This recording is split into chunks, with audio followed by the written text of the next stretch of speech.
चीमा साहब, मैं खुश हूंगा कि कभी कोई पाकिस्तान में डिजर्विंग पाकिस्तान में हिंदू आए और प्राइम मिनिस्टर बने पाकिस्तान। डरते हैं तार साहब, ये डरते इस सेंस में है, कहते हैं 97% मुसलमान है, लेकिन फिर भी कॉन्स्टिट्यूशन में लिखा हुआ है कि अगर कोई नॉन मुस्लिम आ गया तो शायद वो हमारा सिस्टम ही ना बदल दे सारा हमारा। ये खौफ है हमारा है 97% मुसलमान। ईमान की कमजोरी चीजें, इसमें एक चीज देखनी होती है कि लीडरशिप और डेडिकेशन और नेशनलिज्म। मोदी साहब का या अमित शाह का कोई प्रोग्राम नहीं है दुबई में प्रॉपर्टी बनाने का।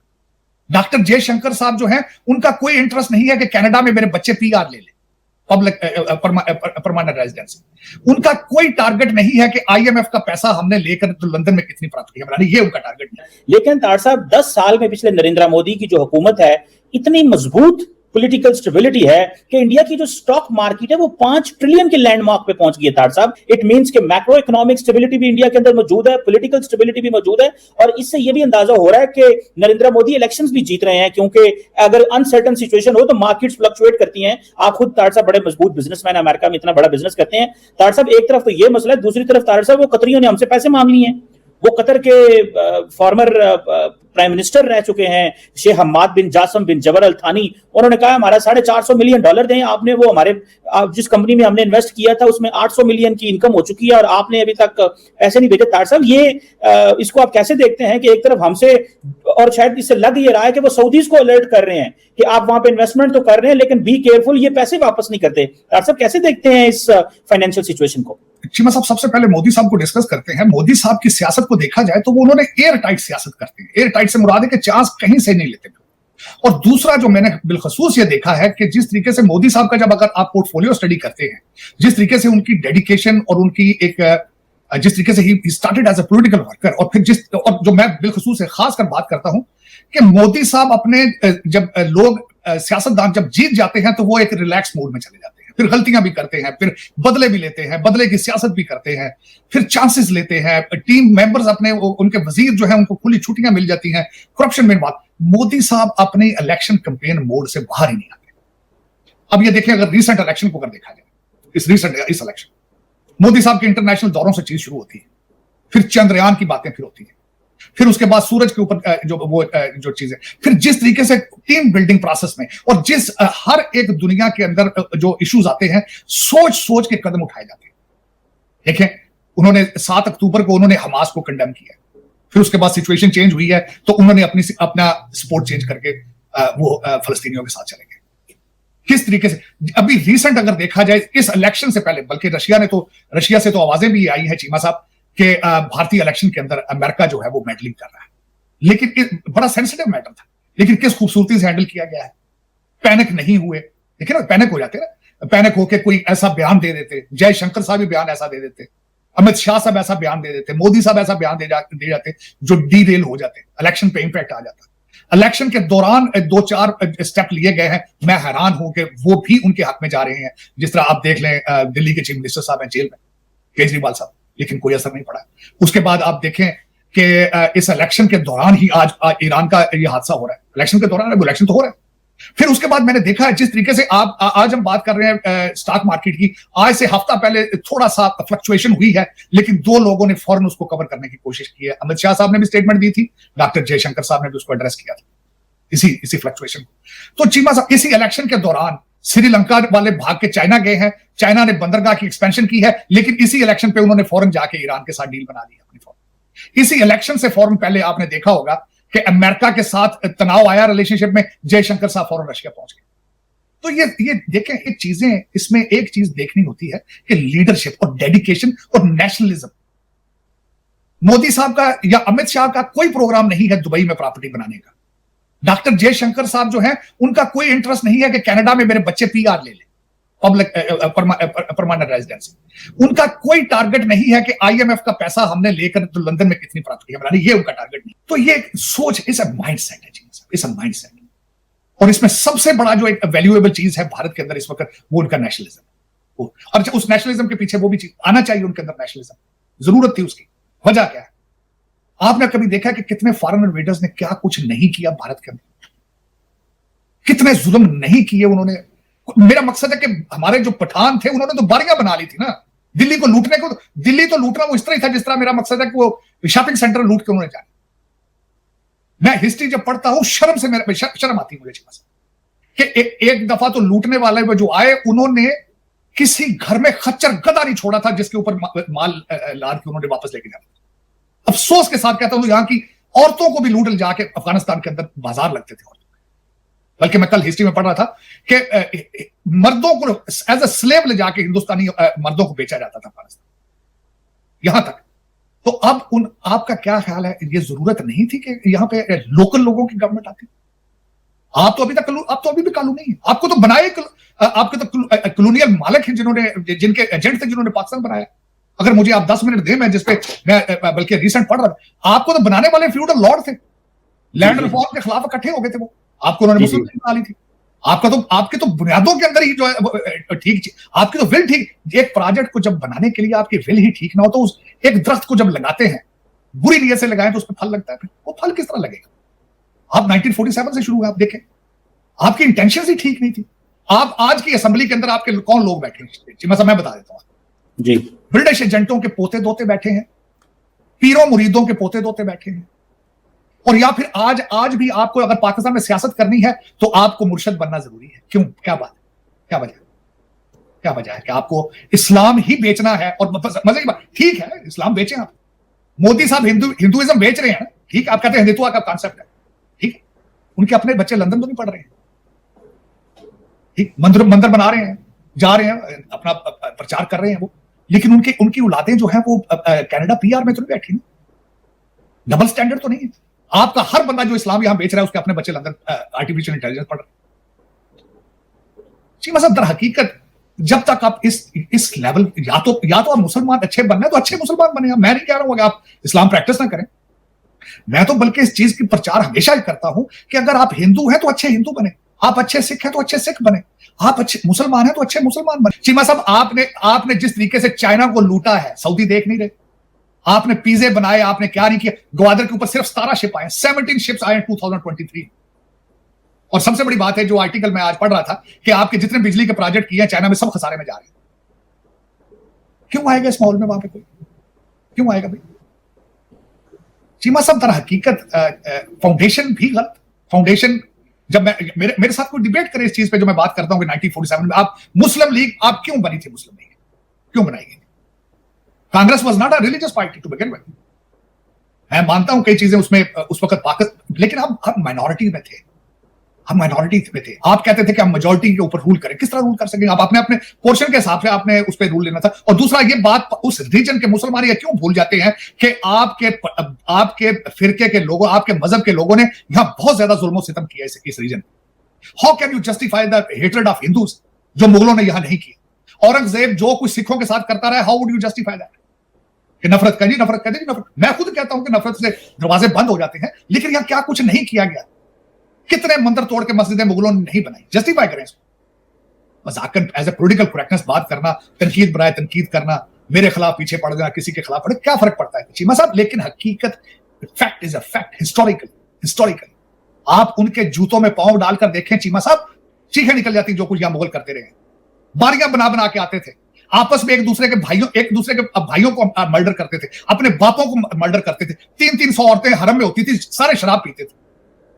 लेकिन आपने किताबों में लिख दिया कि नहीं, वो तो टोपियां बनाकर हुकूमत करते थे। वो कुरान हाथों से लिख के, उनकी इनकम ये थी, कुरान हाथों से लिखते थे। वो 300 जनानी रखी जो ना हरम च, अपने जरनैला, अपने सिपा सलारान मर्डर करा के उन्होंने जनानियां ब्याह कर दे सन। बता रहे हैं हिस्ट्री नहीं है, अगर नहीं हिस्ट्री तो बता दें। इस खित्ते के अंदर आपके पठानों ने क्या जुल्म नहीं किया चीमा साहब, क्या जुल्म नहीं किया? चल, लेकिन उसमें यह है कि आप उनको ये नहीं कह सकते कि नफरतें क्यों। मैं कहता जरूर हूं कि अब 21st सेंचुरी है, आप माजी में आप पिछले मुगलों के बदले अब हमसे ना ले। मैं तो अक्सर ये कहता हूं वाकई, क्योंकि उसमें इनका भी लॉस है। मैं ये नहीं कहता कि ये उसमें लॉस है। As a sensible person, as a business people, जहां झगड़ा होता है, नफरतें होती हैं, जहां बदले होते हैं, वहां पैसा भाग जाते हैं, तरक्की रुक जाती है। मैं तरक्की की बात करता हूं, लेकिन आप ये बिल्कुल नहीं कह सकते कि दे आर रॉन्ग। उनके पास अब देखें, majority of them in subcontinent, not only in India, in subcontinent. अगर आप देखें साथ हिंदू पॉपुलेशन देखें, नेपाल भी हिंदू है ना, साथ बर्मा देखें हिंदू है, थाईलैंड, इस रीजन के अंदर हिंदू मेजॉरिटी है, तो उनके वो आप you have to respect that.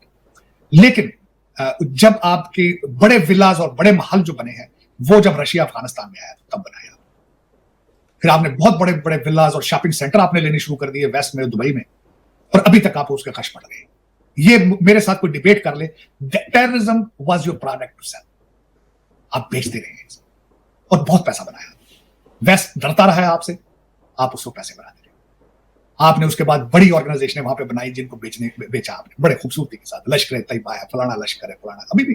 बल्कि मैं कल किंग देख रहा था, इस वक्त भी अफगानिस्तान के अंदर जो 2-4 आपके जिस तरह हकानी ग्रुप है, क्वेटा शूरा है, सबके पीछे आप इसके जब देखते हैं तो इसके पीछे एड्रेस आपका पाकिस्तान का आता है पीछे, और दुनिया जानती है। सबसे बड़ी बात यह कि आपको एक बड़ी सख्त गलतफहमी पाकिस्तान में कि सारी दुनिया नाक में रोटियां डालती है और आप दुनिया के सबसे अकलमंद फ्राडी हैं। आपको ये बड़ी सख्त गलतफहमी कि आप जो फ्रॉड कर रहे हैं दुनिया इससे नावाकिफ है। ये सिर्फ आपको गलतफहमी है। आपको ये नहीं पता कि अब दौर ऐसा है कि ऊपर से सैटेलाइट से आपकी आवाजें भी सुन रहे हैं।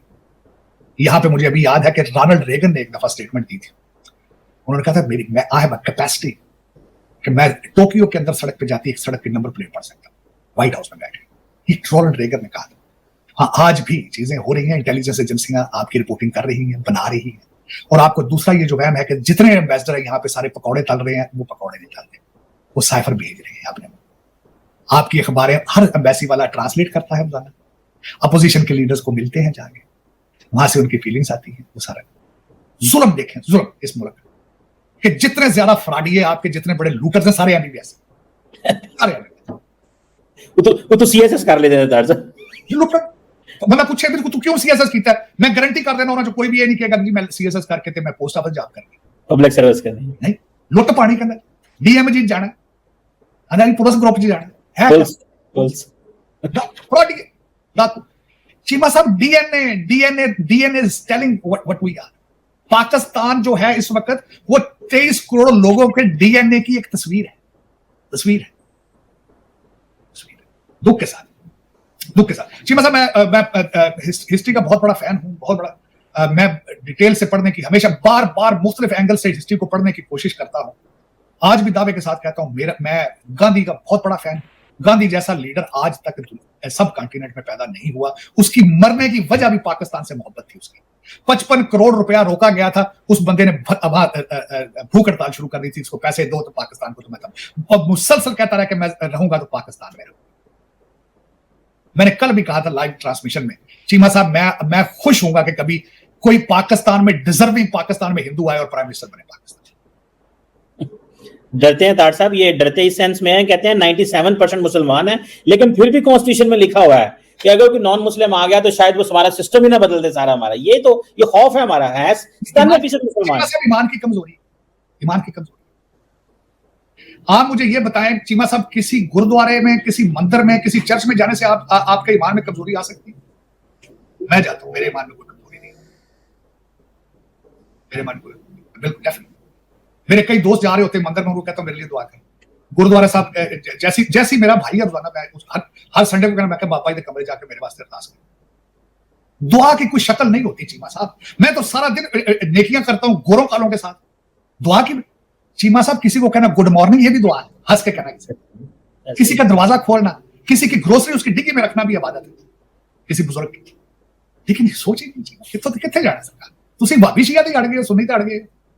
चीमा साहब, इस्लाम या मजहब बहुत बड़ी चीज होती है, बहुत बड़ी चीज होती है। हम इसकी फिलॉसफी को छोड़ के रिचुअल में फंस जाते हैं। रिचुअल देखिए, मैं हमेशा जैसी को कहता हूं, जैसे जी दाढ़ी रख के केस पग करना, this is the easiest portion of सिखी। नमाज पढ़ना, उम्रे पे जाना, this is the easiest portion of Islam. मंदिर की बेल जाके बजाना, वहां बैठना, वहां घुटने टेकने या जाके मत्था टेकना इज द इजीएस्ट पोर्शन। उसकी फिलॉसफी पे जाओ यार। इस्लाम के अंदर खुदा कहता है मेरे तक पहुंचना मेरे बंदों के जरिए पहुंचो, मेरे बंदों को खुश करो। मैं हमेशा चैलेंज करके चीमा साहब कहता हूं, मेरा किरदार पूछना है। मेरे पास 450 लोग काम करते हैं अमेरिका में, मेरा किरदार पूछना है, उनसे पूछे। ये मेरी असिस्टेंट है, इसको बुला के पूछे मेरा किरदार क्या है। चीमा साहब, ये इस तरह नहीं है। मैं इन चीजों पे, ये जो खुदा, और मेरी ख्वाहिश है कि मेरे कंट्रीमैन, मेरी मादरे मिल्लत, मेरी मदरलैंड, मैं जब भी बात करता हूं आधा घंटा बाद में 2 घंटे में अफसुर्दा रहता हूं चीमा साहब। उसकी वजह यह है कि ये हुआ क्या है, क्या है आप, क्यों नहीं उन 23 करोड़ लोगों में एक भी पाकिस्तानी ऐसा जो कहे कि मैं चैलेंज लेता हूं, मैं पाकिस्तान को बचाऊंगा। गांधी अकेला बंदा था चीमा साहब। सोरवर्दी, आपने गद्दार कहते रहे उसको, सोरवर्दी को। वो हैदरी मंजिल के अंदर कलकत्ते में बैठ के थे जाके, दोनों, एक मुसलमान था दूसरा हिंदू था, और उस घर के अंदर हैदरी मंजिल के अंदर सारे मुहाजिर थे। हिंदू कितनी दफा मारने के लिए उसके लिए बाहर आए जो रेडिकल्स थे गांधी के सामने। क्यों नहीं, गांधी जैसा क्यों गांधी नहीं पैदा हो रहा पाकिस्तान के अंदर? वजह क्या है? क्या वजह? 76 साल हो गए, 76 साल हिस्ट्री जो है सारी करप्शन में गंदगी से भरी पड़ी है। क्या वजह है? क्या वजह? आप मेजॉरिटी अनपढ़ है और जो पढ़े लिखे वो भी अनपढ़ है। उसकी वजह ये है कि आप देखें वो एक मुर्शद सारा दिन करप्शन करते हैं, बीवी और बच्चे जो हैं वो सारे पीटीआई के झंडे चौके लगे फिर वो समझते स्वभाव है, क्योंकि मुर्शद के अंदर है जलसे। कहता उम्र करने की क्या जरूरत है, यार पीटीआई के लिए काम करो, इधर कदम मेरे लिए काम करो, ये स्वभाव है। अगर हकीकत आप पीआई बेचने की कोशिश की है, कोई ले ही नहीं रहा, तो आपको यहां से नजर नहीं आ रहा कि आपके हालात क्या है, आपके क्या। चीमा साहब आप इस वक्त, मैंने आपको कल कहा, आप आज सांस क्यों ले रहे हैं? आप अभी तक चोक क्यों नहीं हुए? मैं बता देता हूं।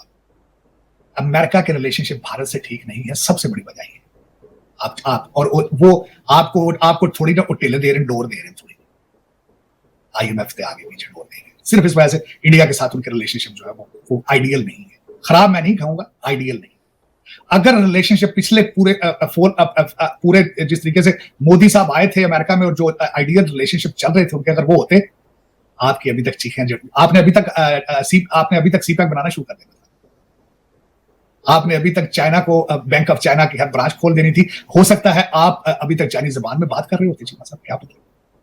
आप हो सकता है अभी तक बैठ के नूडल खा रहे होते, कोई पता नहीं। तो ये जो चीमा साहब दर हकीकत, लेकिन पता है, आपको सब पता है, क्योंकि आपने फ्रॉडियोलॉजी के अंदर पीएचडी कर ली। बड़ी जल्दी कायदे आज़म यूनिवर्सिटी को चाहिए और लम्स को चाहिए कि फ्रॉड के अंदर पीएचडी शुरू कर दे। बड़े लुक्रेटिव काम है, बड़ी बड़ी दूर से दुनिया आएगी फ्रॉड पढ़ने पाकिस्तान से।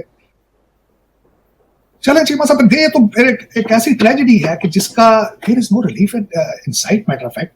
अब देखें, अब मैं बल्कि आज एक छोटी सी आपको बात करना चाह रहा था, जब आप सेगमेंट में बोलना चाह रहा था, खासकर जो रूलिंग एलीट का हमारा तमाशा है पाकिस्तान का, तो मैं आज देखने वालों को ये बताना चाहूंगा, मैंने चैट जीपीटी से हेल्प लेने की कोशिश की। मैं क्या देखो यार, चैट जीपीटी का क्या ख्याल है पाकिस्तान के बारे में। हाँ, मैं ये 2 फैक्ट आपके सामने रखना चाहता हूँ। मैंने उसमें लिखा कि who are the most corrupt people in Pakistan. ChatGPT से मैंने क्वेश्चन किया, उसके जवाब में उसने लिखा है आसफ जरदारी, बेनजीर भुट्टो, नवाज शरीफ। उन्होंने थोड़ा सा पॉलिटिकल, उन्होंने करप्शन स्कैंडल थे, उन्होंने कमिटेड नहीं कहा, स्कैंडल थे इनके बारे में लिखा। चीमा साहब, मैंने लिखा कि पाकिस्तान की बदहाली की क्या वजह क्या है। चैट जीपीटी से मैंने क्वेश्चन पूछा, मैं कहा why Pakistan is going to the gutter. ChatGPT ने जवाब दिया है, उन्होंने कहा जी governance, poor governance, political instability, awareness. उसके बाद उन्होंने कहा कि फ्यूडलिज्म, जो रूलिंग एलीट है, जो ब्रिटिश एजेंट है।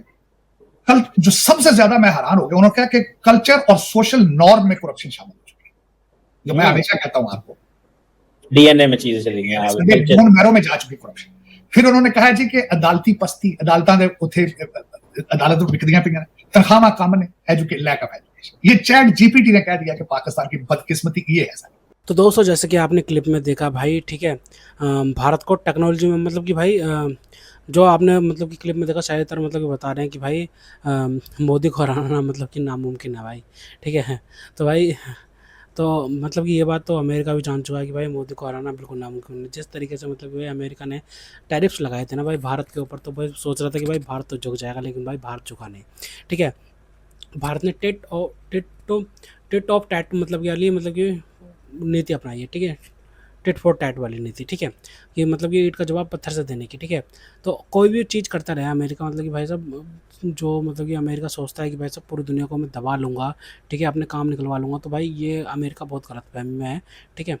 भारत किसी के सामने झुकता नहीं है भाई साहब, साफ बात है। हम तो अच्छे के सामने नहीं झुके, तो भाई तो पाकिस्तान क्या बोलता है, अमेरिका क्या चीज़ है। भारत को टेक्नोलॉजी में मतलब कि भाई सब भारत ने जिस तरीके से टेक्नोलॉजी में आगे बढ़ा है ना भाई, वो बहुत बड़ी बात है। और भाई जिस तरीके से मतलब कि प्रधानमंत्री नरेंद्र मोदी ने कूटनीति को भी चलाया है और क्या बोलते हैं आर्थिक विकास भी कराया है। तो पहले आर्थिक विकास की बात कर लेते हैं। भारत को टेक्नोलॉजी में ना आगे बढ़ाने की कहानी केवल मोबाइल इंटरनेट या ऐप्स पर सीमित नहीं। पिछले वर्षों में भारत ने digital India, UPI, 5G, Aadhaar, semiconductor manufacturing, space technology, artificial intelligence और डिजिटल पब्लिक इंफ्रास्ट्रक्चर जैसे क्षेत्रों पर एक साथ काम किया है। डिजिटल इंडिया ने आधार को तैयार किया, ठीक है। 2015 में शुरू किए गए डिजिटल इंडिया अभियान का उद्देश्य सरकारी सेवाओं को